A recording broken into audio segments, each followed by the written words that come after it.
Hello, my name is John Petty, and I'd like to welcome you to another episode of Growing Up in Flip-Flops. Today's episode is entitled Surviving Donna.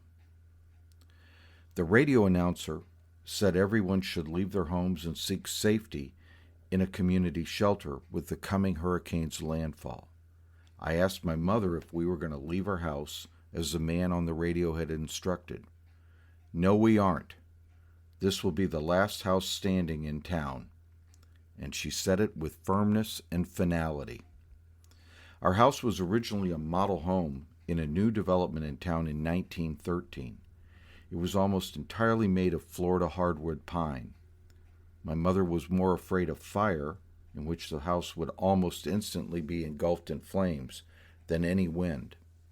So we stayed. But we prepared. We all took our last bath that we expected to have for several days. The tubs were then filled to the brim with water to be used to flush toilets, or in a worse case, for drinking. Towels were rolled and placed at the bottom of each exterior door to soak up any wind-driven rain or water from entering the house. Every jug or jar that could hold water was filled and covered. Outside the house, nothing was left loose, or it was tied down securely, or it was brought inside a building. With all the preparations complete, Mother believed us to be relatively safe and able to ride out the storm in relative comfort. The real dangers were outside, and there were three primary ones. First, there was the potential of a storm surge. Depending how and where the hurricane made landfall, and the status of the tides at that moment, the surge could either be negligible or devastating, a true coin flip. One mitigating factor was the house was elevated about 5 feet above ground level, so we were thinking we were reasonably safe. The second danger was damage from wind-borne objects that had either not been secured or had been torn away. 130-mile-an-hour sustained winds can do amazingly dangerous things with common items. Much later, after the storm had passed and we were able to drive around town, I saw a stop sign still attached to its metal support stuck edgeways in a palm tree.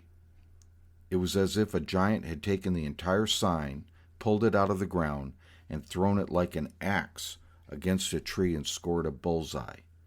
And lastly, there was also the danger of falling trees and branches along with downed power lines.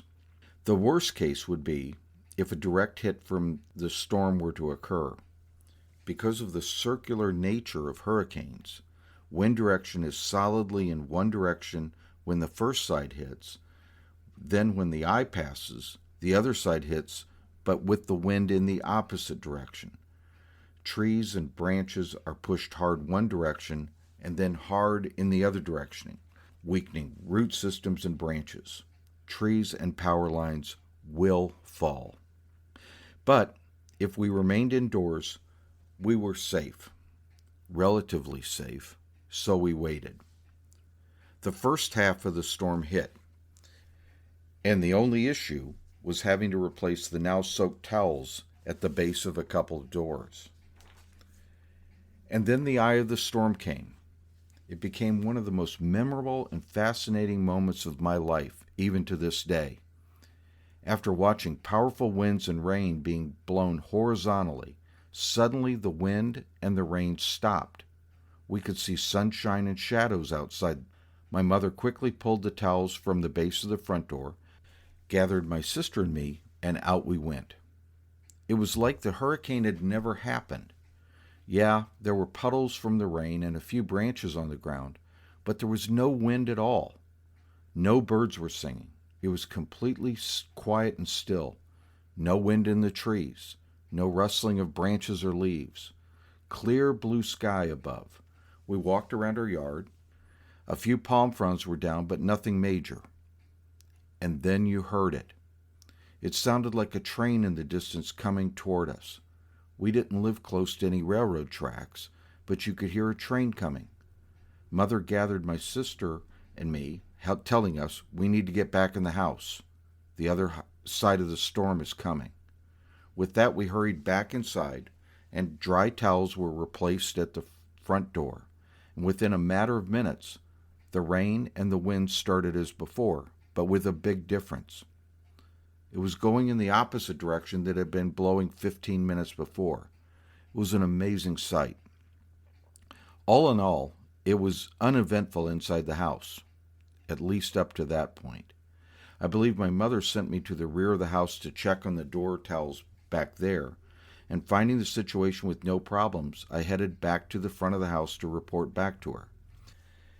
As I passed a door near the main fireplace in the house, I heard a loud crack and then a crashing sound that seemed to last forever.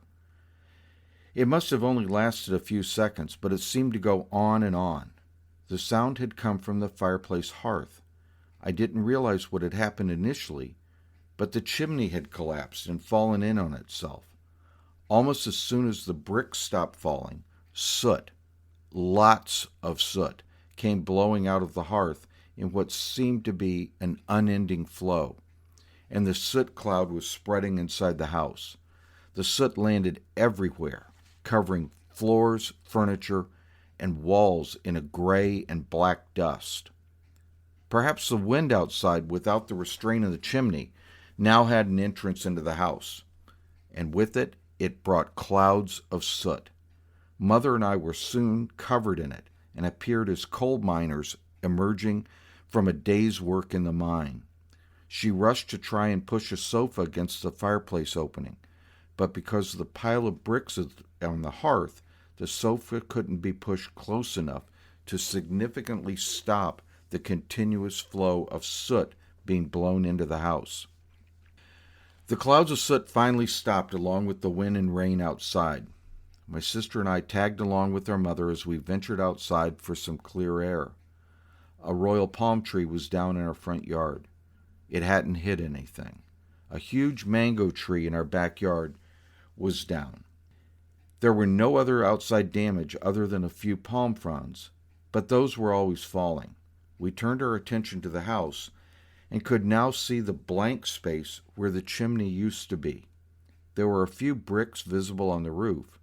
The remainder of the bricks were either in the hearth or stacked inside the chimney itself. It appeared, from the outside, to be a complete chimney-adectomy.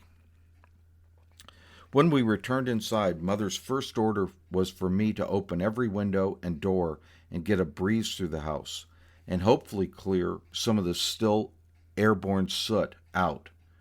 But it was useless effort. I heard her yell a disappointed cry when she was in the kitchen. I went to see what had caused her cry. She was opening every cabinet in the kitchen, and I could see the cause of her pain. The inside of every cabinet was covered in soot. All the plates, cups, saucers, glasses, all had soot covering them. She opened other doors with the same result inside. She was almost in tears, realizing the work ahead of her. Walking into my bedroom, which was nearest the fireplace, it was the same scene. My bed, the floor, the dresser, and windowsills were covered in soot. Mother opened the linen closet, which was in my bedroom. Again, the soot had permeated through small cracks and covered everything in the closet. I don't think I had ever seen my mother cry like this before. It was an enormous task she was facing, along with 2 small children which had to be looked after and fed. After gathering herself, she gave me an instruction. Empty my bathroom's bathtub and immediately take a bath to get the soot off of me. There had been clothes of mine on the back porch, which had been outside the reach of the soot cloud, and I was to put those on. I did as I was told. I went back to school a few days later, and life was partially back to normal. I do remember my mother cleaning, washing, emptying every cabinet, wiping down every item and replacing it all, over and over again for every single item in the house. Her cleaning must have lasted a month, and I'm certain it was an exhausting chore. Even at an early age, going through a direct hit from a major hurricane, I did learn a couple things. You always can and should prepare as much as possible, but you should also realize there will likely be something unexpected that will happen, for which you can't prepare. Be ready and be flexible. If that unexpected does occur, count your blessings. You're alive. The sun did come up the next morning, and you were there to see a beautiful sunrise, followed by an even more beautiful sunset. Be thankful for that, but get ready for the next storm. It's out there somewhere. Thank you for listening. I hope you enjoyed this as much as I enjoyed presenting it. Thank you again.